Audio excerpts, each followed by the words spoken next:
Welcome to my tiny house. So this entire build process cost about $23,000. It took me 6 months, which I worked on and off. I did a month here, and then I would go work a different job site for a month, and then work here for a month, back and forth. So really, I worked from fall of 2017 to the spring of 2019. I wanted to get as much local and reclaimed material as I possibly could.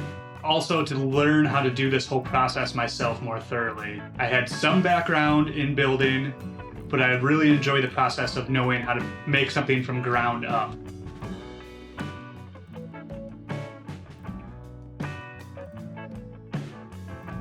So to start off the tiny house tour, I'm going to show you Entryway, which is tiled in. That way if you have wet shoes or coat or anything like that, you can not worry about the moisture getting into the wood and the rest of the tiny house. That's also dresser, work clothes, random cords and chargers, and then closet. I've got my folding table and handmade chair, freezer, refrigerator. Up here is my mini split air conditioner and heater. So next I'll show you inside of the kitchen. Vent switches, really important. Again, ventilation. Your entire place is gonna smell like whatever you're cooking if you don't have a good vent. My idea originally was to be all solar, which I have not achieved yet. And then I've got my plates, bowls, mugs, cups. So leading into the bathroom, custom made this barn door. And it just hits magnets right there so it stops. On the inside there's a handle to let you out, but on the outside you can just push it closed. Tiniest sink I could find. And then custom mirror cabinet. Down here, this is actually the wheel well.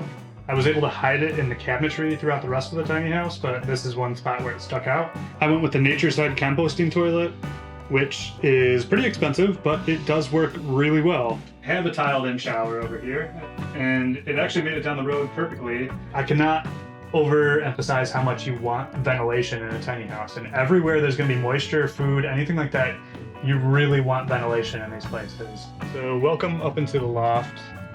I have my little custom nightstand, which I put my book and glass of water on at night. All right, so moving on to my absolute favorite part of the tiny house, my music station. I really wanted this spot to just have amazing views all around, so I didn't feel like I was trapped in a tiny little box. I'm on an alpaca farm in Michigan right now, currently.